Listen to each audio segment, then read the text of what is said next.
Halo, selamat datang kembali di channel Infoin Classroom. Di video kali ini akan melanjutkan video dari part sebelumnya, di mana part sebelumnya itu Horikita dan Aenokoji masih bernegosiasi dengan kelas Hausen.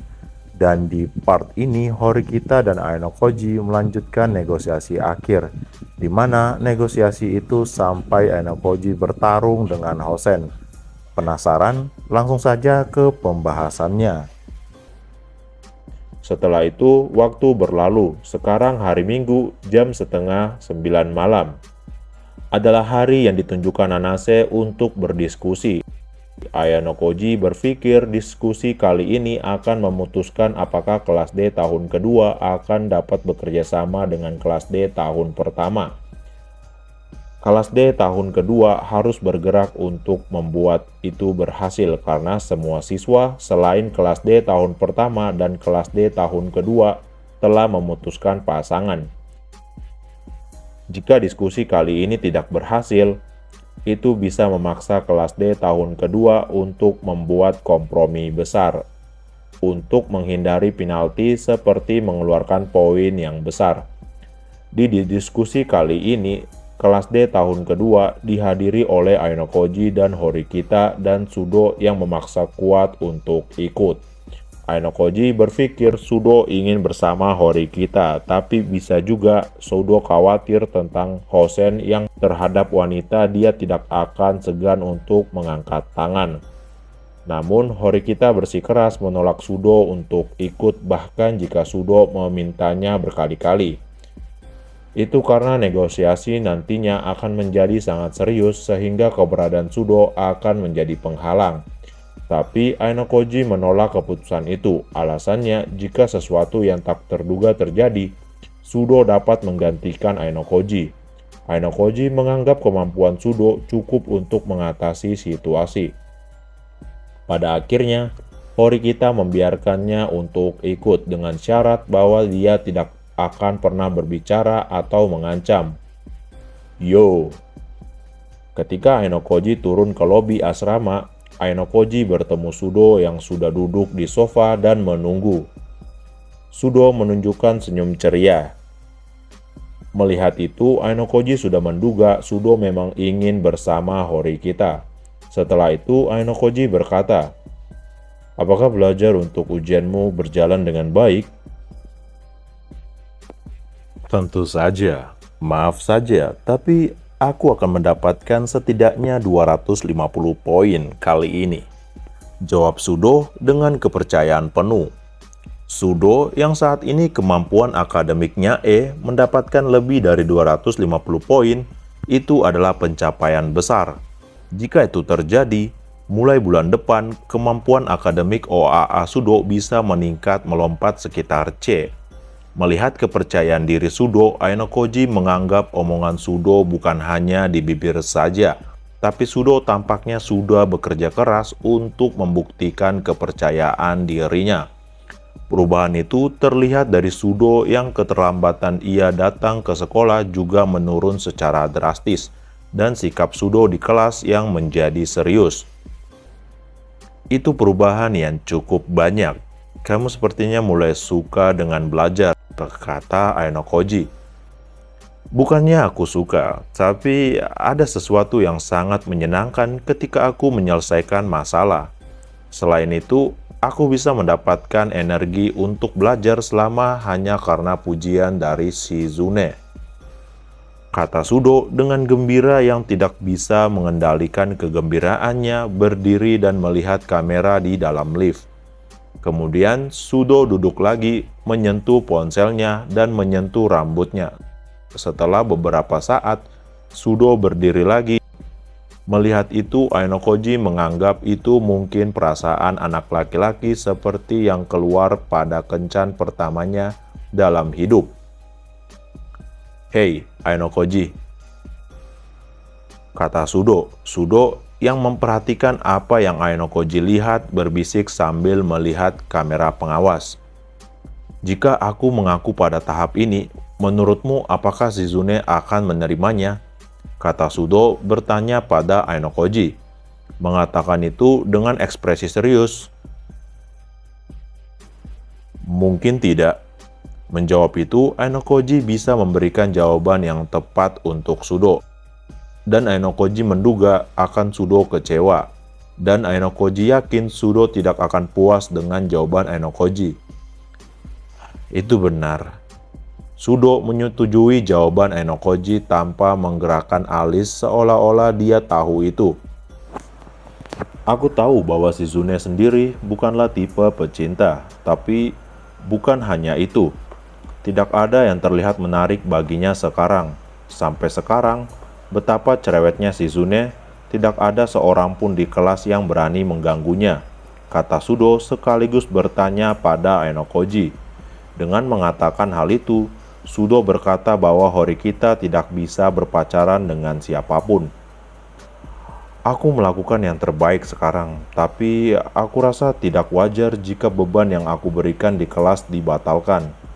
Selama 2 tahun ke depan, aku akan mengembangkan kekuatanku dan kemudian secara bertahap menghilangkan kelemahanku. Dan aku yakin bahwa pada saat aku lulus, aku akan berguna untuk kelas, kata Sudo yang melanjutkan. Ya, kurasa begitu. Karena Sudo memiliki kemampuan fisik yang tidak biasa, ia dapat menjadi keberadaan yang berharga untuk kelas. Sudo akan dapat tumbuh menjadi bagian yang sangat diperlukan seperti Yosuke ataupun Kushida.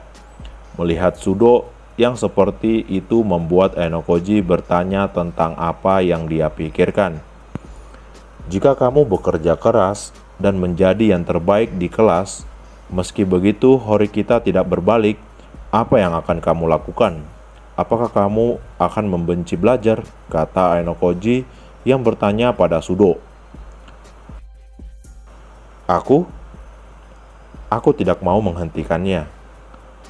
Aku mungkin ingin mati. Mungkin aku jadi ingin memukul seseorang. Tapi jika aku melakukannya, Shizune akan kecewa kan? Misal aku menyerah pada belajar atau mengamuk dengan gila. Maaf saja, tapi aku tidak mau. Jawaban Sudo atas pertanyaan dari Ainokoji. Mendengar kata-kata yang keluar dari Sudo, Ainokoji merasa itu luar biasa. Tapi, jika apa yang dikatakan Sudo benar-benar terjadi, dan atas pernyataan Sudo tersebut, Ainokoji merasa tidak ada yang perlu dikhawatirkan pada Sudo pada tahap saat ini. Saat memikirkan itu, muncul suara. Oh, sepertinya kalian sudah datang. Ainokoji melihat Horikita naik lift, hendak datang. Sudo yang melihat itu langsung berdiri meninggalkan tempat seperti ingin menenangkan diri. Setelah itu, Sudo kembali ke dalam lift dan menarik nafas dalam-dalam. Dengan tangan terbuka ke atas dalam bentuk seperti upaya senam radio. Ketika lift tiba di lantai pertama, segera setelah menarik nafas dalam-dalam, "Tunggu, apa yang Sudo lakukan?" kata Horikita yang melihat tingkah Sudo. "Sepertinya menarik nafas dalam-dalam," jawab Ainokoji yang merespon pertanyaan Horikita. Melihat itu, Horikita menunjukkan ekspresi kebingungannya. Tapi ia segera kembali ke wajah yang keras seperti biasanya. Lalu mereka pergi ke tempat yang dijanjikan, yaitu karaoke yang terletak di Kiyaki Mall. Di karaoke, hari kerja dan hari libur diperbolehkan untuk digunakan hingga pukul 22.00. Tempat karaoke sering digunakan untuk menghilangkan stres dan mengobrol dengan teman. Tempat itu juga memiliki peran utama lain di sekolah. Itu karena kerahasiaannya yang sangat tinggi. Sangat cocok untuk pertemuan terperinci tanpa ada yang melihat.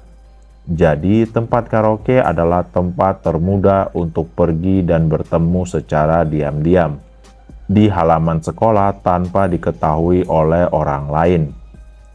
Dan saat ini, ujian akan dilaksanakan minggu depan. Di saat seperti itu, tidak akan ada banyak orang yang datang.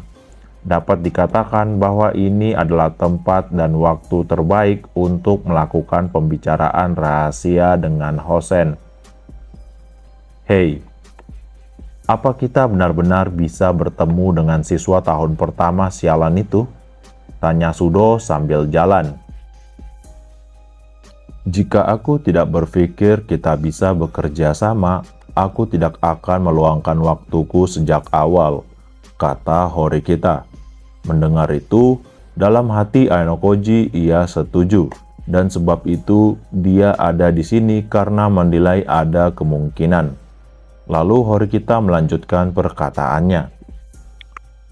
Pada titik ini, siswa tahun pertama yang paling menonjol telah ditahan oleh Sakayanagi dan Ruen, dan juga Ichinose. Ichinose mengangkat suaranya untuk membantu yang lemah. Kita harus bertarung dengan poin atau kepercayaan untuk bisa masuk. Kita tidak bisa menang melawan Sakayanagi dan yang lainnya soal poin. Dan kita tidak bisa menang melawan Ichinose soal kepercayaan, kata Ainokoji menambahkan perkataan Horikita. Ya, itu sebabnya keberadaan Hosen adalah keadaan darurat dan kesempatan bagi kita. Horikita dan Ainokoji menilai atas dasar ketiga kepemimpinan yang sudah dilakukan Arisu, Ruen, dan Ichinose, dan ketiganya Hosen tidak melihatnya sama sekali. Bahkan uluran Ichinose yang menerima semua siswa, Hosen pun tidak menanggapi. Dan karena itu kemungkinan untuk kelas D tahun kedua muncul. Lalu Ainokoji bertanya pada Horikita untuk mengetahui pemikiran Horikita. Seberapa jauh kita bisa membentuk kontrak tanpa kompromi? Itu benar, semakin banyak waktu kita habis, semakin tidak sabar kita kelas 2 karena banyak siswa yang telah menemukan pasangan. Tidak dapat dihindari bahwa kita akan dirugikan, jawab Horikita. Mendengar jawaban dari Horikita, Ainokoji menyimpulkan Horikita mencoba melihat bagaimana cara menentang Hosen. Ketika hampir sampai di tempat yang dituju, ngomong-ngomong, pertemuannya jam 9 kan? Bukankah ini terlalu awal? Kata Sudo yang melihat jam yang menunjukkan masih waktu setengah 9. Tidak apa-apa, aku ingin datang lebih awal, kata Horikita. Mendengar itu, Sudo tidak bisa memahami alasannya, tapi Sudo juga tidak dapat membicarakannya. Ainokoji yang melihat Horikita tampak seperti sedang mempersiapkan mental atau mewaspadai sesuatu seperti jebakan, berbeda dengan Sudo yang berpikir bahwa Hosen hanyalah anak tahun pertama. Lalu Ainokoji menerima selembaran kertas dan papan dengan nomor kamar dari petugas, dan mereka bertiga pun memasuki ruangan. Bisakah kau kabari Nanase? Kata Horikita kepada Ainokoji. Baiklah. Lalu Ainokoji mengirim pesan ke Nanase dan memberitahu Nanase bahwa sudah ada di tempat. Gak lama Ainokoji mendapatkan balasan. Seolah-olah Nanase tidak terkejut bahwa kelas D tahun kedua sudah datang sebelum waktu yang ditentukan, dan Nanase membalas akan tiba pada waktu yang ditentukan, yaitu jam 9. Ayo kita pesan minum dulu, kata Horikita. Apa tidak apa-apa tidak menunggu? Tanya Ainokoji. Tidak apa-apa. Setelah itu mereka bertiga memutuskan pesanan. Kamu bisa pesan yang kamu mau. Apakah kau mau sesuatu? Tanya Horikita. Kalau begitu, kentang. Apa tidak apa-apa? Jawab Sudo sambil bertanya. Tidak apa-apa. Lalu Horikita menggunakan telepon yang terpasang di dalam ruangan untuk mengantarkan minuman dan makanan yang diinginkan. Sudo yang merasa ketegangan mereda setelah meminta sedikit menu pada Horikita Lalu Sudo memegang mikrofon dan berkata, untuk mengisi waktu luang sampai waktunya, bagaimana kalau kita menyanyikan 1 atau 2 lagu? Aku tidak mau bernyanyi, jawab Horikita dengan cepat. Jadi kamu tidak mau bernyanyi? Ainokoji yang melihat Sudo tampak kecewa. Ainokoji menebak Sudo tampak kecewa karena Sudo ingin mendengar suara Horikita bernyanyi. Sudo, aku akan memperingatkanmu sekali lagi. Jangan katakan sesuatu yang tidak perlu, kata Horikita dengan tegas. Aku tahu itu. Sekali-kali peringati juga Ainokoji, kata Sudo. Dia tidak pernah mengatakan hal-hal yang tidak perlu. Sebaliknya, dia tidak pernah mengatakan apa yang seharusnya dia katakan. Mendengar kata-kata dari Horikita jauh dari pujian, Ainokoji malah dikecewakan. Kemudian waktu berlalu dan menunjukkan jam 9 pada waktu yang ditentukan. Nanase muncul terlebih dahulu. Senpai, maaf membuatmu menunggu, kata Nanase dengan sopan. Tiba-tiba, minggir Nanase. Itu adalah Hosen Koizumi yang memanggil dari belakang dan memaksa Nanase menyingkir. Kamu datang tepat waktu. Kupikir akan jadi keterlambatan yang lama, kata Horikita menanggapi kedatangan keduanya.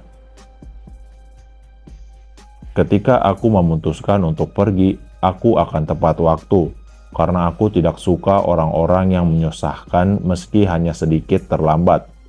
Seperti kau datang jauh lebih awal. Apakah kamu segitu bencinya ditunggu olehku? Balas Hosen dengan sedikit mengejek. Mendengar itu, Horikita berkata, jangan seenaknya menafsirkan sendiri. Aku hanya menikmati karaoke di sini. Mengatakan itu, Horikita menyuruh Hosen untuk memperluas pandangannya. Di meja terlihat ada sedikit minuman dan makanan. Diatur seolah-olah seseorang telah menikmati karaoke sebelumnya. Kelihatannya begitu, kata Hosen setelah melihat meja. Ya, apakah itu cocok atau tidak, aku bisa tahu dengan berbicara.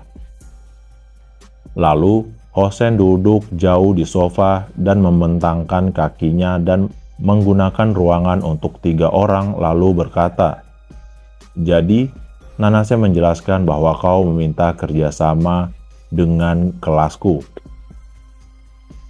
Mengatakan kata kelasku. Ainokoji menyimpulkan Hosen sudah mengendalikan sepenuhnya kelas D. Namun Ainokoji tidak percaya sepenuhnya karena baru sekitar 2 minggu sejak masuk sekolah dan ia tidak bisa melihat kebenaran tentang pernyataan Hosen benar atau tidak. Ini sedikit berbeda. Aku bilang aku bisa bekerja sama dengan kelasmu. Tidak ada yang lebih tinggi atau lebih rendah. Hanya ada hubungan yang setara, kata Horikita menjawab kata-kata Hosen. Aku mengerti. Kalian tidak mau membahas status 1 tahun lebih tua. Senpai, itu adalah keputusan yang cerdas untuk tidak membiarkan angin berhembus. Melihat Hosen yang berkata seperti itu, Nanase hanya mendengarkan kata-kata dan tindakan Hosen, dan ia tidak secara khusus setuju atau membantah. Aku tahu bahwa di antara siswa tahun pertama yang masih lemah, ada sejumlah siswa yang tidak peduli dengan teman sekelas mereka yang bermasalah. Tapi kau akan tahu ketika kau melihat kami. Aku yakin itu akan datang ketika kau membutuhkan kekuatan teman sekelasmu, kata Horikita. Jadi kenapa kita tidak bekerja sama untuk menghindari titik merah begitu? Jawab Hosen dengan seolah-olah setuju tapi tidak dengan wajahnya. Jika kamu punya kendali atas kelasmu sehingga kamu dapat mengenalinya sebagai milikmu, itu bagus untuk saat ini. perintah tunggal dan akan banyak yang akan patuh, jawab Horikita. Mendengar diskusi Horikita, Hosen memasukkan jari kelingkingnya ke telinga kirinya dan menggerakkan jarinya dengan jari kelingkingnya terangkat. Dia meniupkan ke Horikita. Sudo yang melihat itu menegangkan wajahnya, tapi Sudo masih menuruti perintah Horikita untuk menahan diri. Tapi kepalanya bergetar di lututnya. Horikita yang menerima tindakan vulgar sederhana dari Hosen, ia sama sekali tidak memalingkan pandangannya. "Bisakah kau hentikan itu?" kata Horikita pada Hosen. Pertama-tama, Hosen mulai berbicara kepada dirinya sendiri, seolah-olah dia telah mendengarkan nasihat Horikita. "Kamu adalah pemimpin kelas D tahun kedua, bukan?" Mengatakan itu, Hosen seolah-olah mengkonfirmasi persyaratan utama.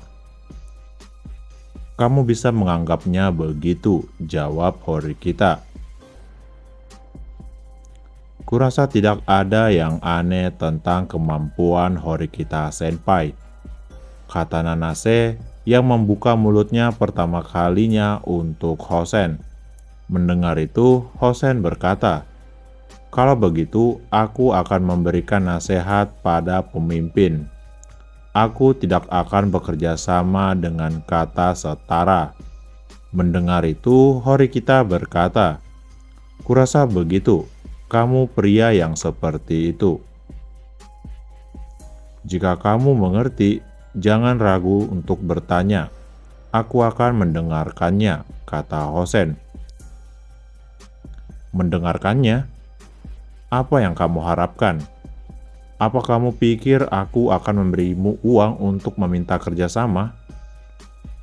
Meskipun situasi yang tidak menguntungkan, Horikita tidak bergerak sedikit pun dan tidak menunjukkan kompromi. "Keluarkan saja, kamu tidak punya pilihan selain mengeluarkannya, kan?" "Nanase, air," kata Hosen dengan wajah mengejek. Lalu Hosen melihat-lihat menu karaoke dan memberikan instruksi kepada Nanase. Nanase mengangguk dan memesan air dari telepon pada petugas. "Aku ulangi, tapi gagasan ini sama. Tidak ada yang memberimu uang atau barang atau imbalan apapun sebagai balasannya," kata Horikita pada Hosen dengan tegas. "Kalau begitu, aku akan pulang saja tanpa minum air." Mengatakan itu, Hosen sambil memukul pahanya sekali dan menyarankan untuk kembali. "Tunggu, Hosen. Kurasa kamu harus mendengarkan Horikita Senpai."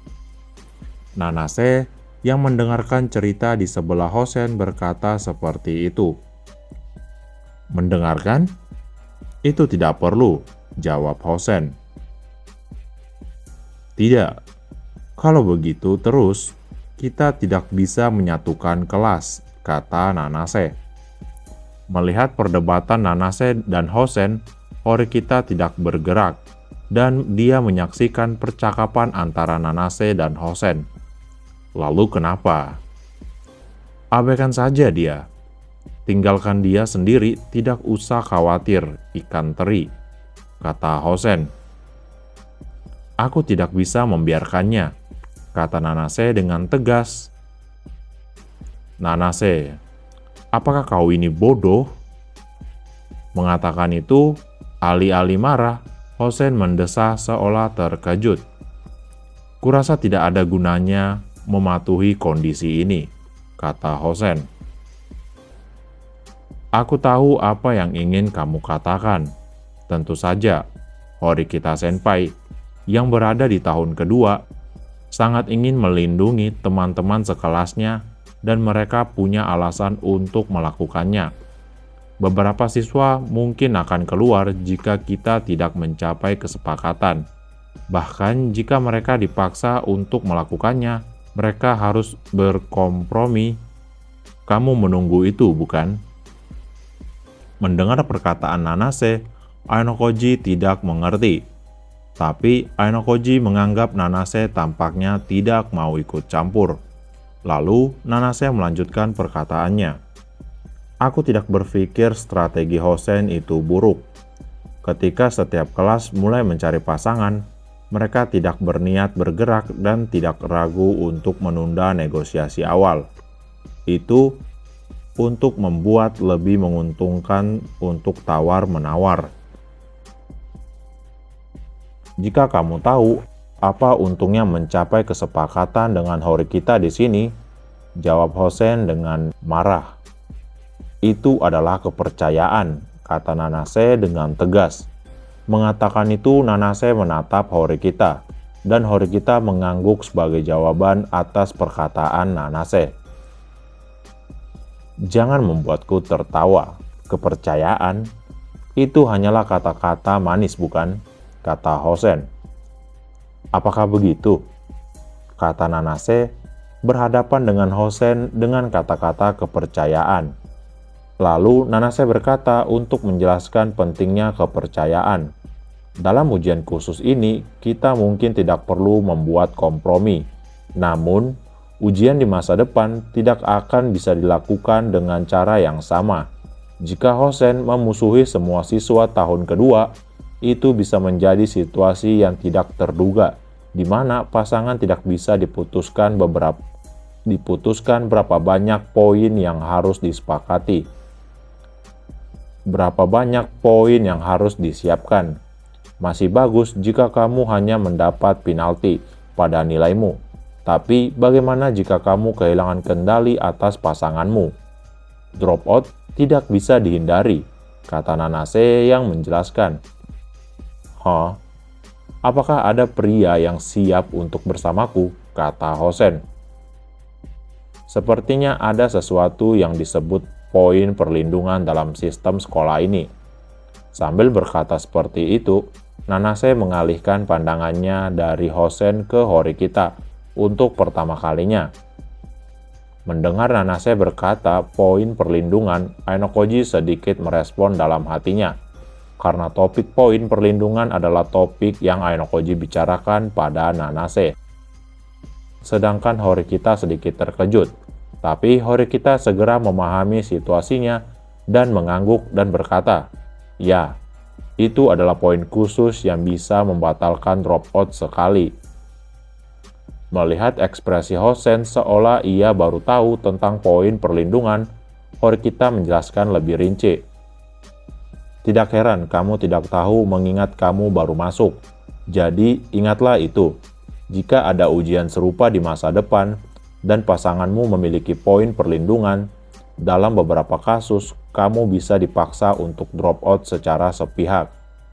Mengatakan itu, Horikita seperti memberikan pemahaman pada Hosen semakin banyak musuh yang Hosen buat, semakin banyak perkembangan yang ditunggu. Semakin banyak Hosen dibenci, semakin banyak cara agresif diambil untuk mengeluarkannya dari sekolah. Lalu Nanase berkata, "Itu sebabnya aku pikir kita perlu membangun hubungan kepercayaan dari tahap ini." "Aku mengerti, kamu hanya mau membodohiku," kata Hosen menanggapi perkataan Horikita dan Nanase. Nanase berkata lagi, "Aku siswa tahun pertama. Tentu saja aku memikirkan kelas D tahun pertama lebih dahulu. Dan karena Hosen mengakui bahwa aku diperlukan, aku tidak ingin kamu membuat kesalahan hanya untuk jangka pendek."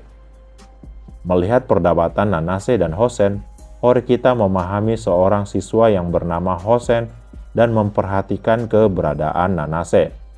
Nanase berhasil menarik kerjasama dan melepaskan tembakan ke arah Hosen. Ainokoji pun memahami situasinya, tapi Ainokoji memiliki pertanyaan dalam hatinya. Apakah Hosen akan menerimanya? Apakah dia bersedia membayar sesuatu dengan imbalan kerugian di masa depan? Namun, Hosen tidak menunjukkan gagasan tentang gerakan itu. Aku minta maaf karena aku mendapatkan kebijakan bersama, tapi aku tidak akan setuju dengan persyaratan yang sama. Woi Hosen, apa kau benar-benar siap untuk mengambil musuh dari tahun kedua? Sudo yang sudah tidak tahan berkata seperti itu. Tapi Horikita mengendalikan dengan tangannya. Dia belum meninggalkan negosiasi. Itu benar, jangan terburu-buru, kata Horikita dan Ainokoji. Dengan sikap kuatnya yang tersisa, Hosen tidak jadi pulang dan kembali duduk. Tapi, apa yang akan kamu lakukan? Kamu tidak akan merubah persyaratan yang setara, kata Hosen yang bertanya. Aku mengerti dan memahaminya dengan baik. Aku akan mengakui bahwa kamu teguh dengan pendirianmu, jawab Horikita. Mendengar jawaban itu dari Horikita, Hosen memukul tangannya 5 kali seperti untuk memuji perjuangan Horikita yang baik. Tapi aku masih berpikir itu bukan hubungan yang setara, kata Hosen. Maksudmu? Jika kita memiliki bukti yang sama, kamu akan bekerja sama, tanya Horikita. Ya, mungkin seperti itu. Tapi itu aneh. Kenapa kamu tidak merasa setara dalam kondisi yang sama? Tanya Horikita. Lalu Hosen menjelaskan, aku sudah mengabaikan untuk memberikan kepercayaan, tapi tidak seperti satu sama lain. Ini bukan untuk mengucapkan terima kasih. Sangat menyedihkan untuk mengatakan bahwa kelas D bisa berada dalam situasi yang sama di tahun depan. Tapi itu adalah prediksi liar, bukan masa depan yang nyata. Mendengar itu, dalam hati Ainokoji, ia menganggap perkataan Hosen ada kebenaran. Jika kamu akan pergi sejauh itu, bisakah kamu memberitahu kami keinginanmu untuk referensi? Tanya Horikita pada Hosen. Beri aku 1 juta poin pribadi untuk jaminan. Jika aku dalam kesulitan dan meminta kelas D tahun kedua, aku akan dengan senang hati mengembalikan semuanya. Mendengar itu, Ainokoji menanggap itu adalah harga yang murah, mengingat jumlah yang akan ditukar untuk kelas lain lebih besar. Jika kepercayaan seperti yang kau katakan akan menjadi penting, itu bukan masalah besar, bukan? Kata Hosen yang menggoda Horikita. Tentu saja apa yang kamu katakan bukan tanpa alasan, tapi kami tidak bisa menerima syarat ini, kata Horikita. Ya, itu sangat disayangkan. Aku sudah memberimu petunjuk untuk solusinya. Tapi negosiasinya lagi-lagi sulit. Itu benar. Hahaha. Hosen tiba-tiba tertawa langsung berbalik ke depan dari sofa tempat dia pertama kali duduk. Kemudian, Hosen merentangkan lengan besarnya dan meraih kerah Horikita. Sudo yang menyaksikan gerakan tepat di samping langsung bergerak menentang tindakan itu dengan meraih lengan Hosen yang tebal dan menatap Hosen dan berkata, "Oi, jangan meletakkan tanganmu pada wanita." Oh, apakah ini giliran si bodoh ini? Respon Hosen melihat itu, Horikita berkata, "Tenanglah Sudo. Tapi tidak apa-apa, negosiasi ini belum berakhir." Hosen yang melihat Horikita masih memiliki kepercayaan diri berkata, "Aku percaya diri dengan mataku. Apakah kamu pikir aku tidak akan mengangkat tanganku untuk seorang wanita? Atau kamu pikir kamu bisa mengalahkanku di sisi seorang wanita?" Itu komentar yang seperti tidak berasal dari zaman sekarang. Kenapa kamu tidak menahan diri untuk tidak mengubah semua wanita di seluruh dunia ini menjadi musuhmu, kata Horikita. Kalau begitu, aku akan mengajarimu cara yang baik. Jika kamu membuatku bertarung, aku akan bergabung denganmu tanpa syarat dalam kerjasama. Mengatakan itu, Hosen datang dan menawarkan sesuatu yang menyenangkan. Kalau begitu, aku akan memberikanmu pertarungan itu. Apakah kamu tidak akan mengeluh? Kata Horikita yang sedikit menantang.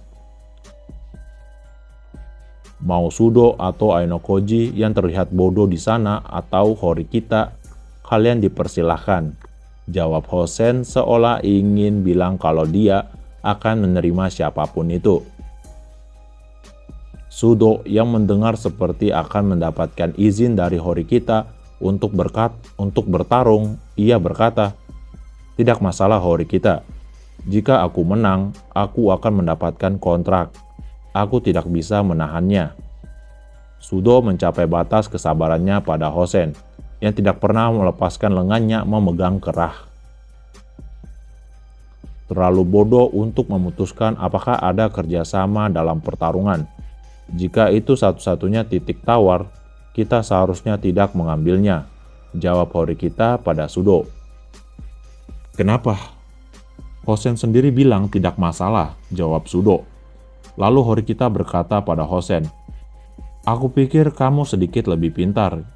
Ketika kamu pertama kali datang ke area tahun kedua, kamu merasa ada keinginan untuk bekerja sama dengan kelas D.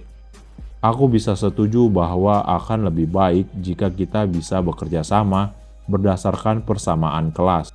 Tapi itu adalah kesalahpahamanku sendiri. Kamu sama sekali tidak memikirkan apa-apa." Horikita mengatakan itu dengan mata terpejam. Horikita terus menghela nafas dan berkata, "Negosiasi gagal." Alih-alih Hosen yang mengatakannya, Horikita mengatakan akhir dari negosiasi dengan menarik diri. Mendengar itu, Hosen yang tampaknya bahagia sepanjang waktu membuat sedikit pandangan marah untuk pertama kalinya. Tiba-tiba, pas. Suara percikan ke ruangan karaoke karena Hosen menyiram air ke wajah Horikita dari gelas yang ada di tangannya. Sebelum Horikita bersuara, Sudo bergerak lebih dahulu melompat ke arah Hosen seolah-olah dia naik ke atas meja. "Bajingan!" Sudo yang menahan diri hingga batasnya juga muak dengan air yang mengalir pada Horikita. Ainokoji yang melihat itu menilai sikapnya seperti orang bodoh bagi semua orang. Tidak ada yang akan menyalahkan Sudo karena marah ketika dia melihat gadis idamannya dilecehkan. "Berhenti!" Horikita yang berteriak keras untuk menghalangi raungan Sudo. 1 detik kemudian tinju Sudo memungkinkan mengenai pipi Hosen. "Sudo, jangan jatuh dalam rencananya. Aku sudah bilang." Horikita menatap Hosen tanpa menyengkar rambutnya yang basah. Lalu Horikita berkata pada Hosen, "Jika kamu tidak puas dengan gagalnya negosiasi, kamu seharusnya melakukannya sedikit lebih baik." Horikita memalingkan muka seolah melihat Hosen yang tidak pernah mengalihkan pandangannya. "Ayo kita pergi," kata Horikita. "Apakah kamu keberatan, Hosen?" Nanase juga mengkonfirmasi hal yang sama kepada Hosen pada saat yang bersamaan. "Hah?" jawab Hosen. Lalu Nanase berkata lagi kepada Hosen, "Kupikir aku harus bekerja sama dengan Horikita Senpai." "Hah? Mereka keluar dari negosiasi. Itu tidak akan berjalan." Hosen berbicara tentang mengakhiri negosiasi dengan Horikita dan menerima pembubaran. Lalu Ainokoji melihat ke samping Horikita. Kegagalan negosiasi di sini merupakan pukulan serius Horikita. Tapi penampilan Horikita yang Ainokoji lihat tidak berubah menjadi kekecewaan. Horikita tampak seperti masih dalam negosiasi.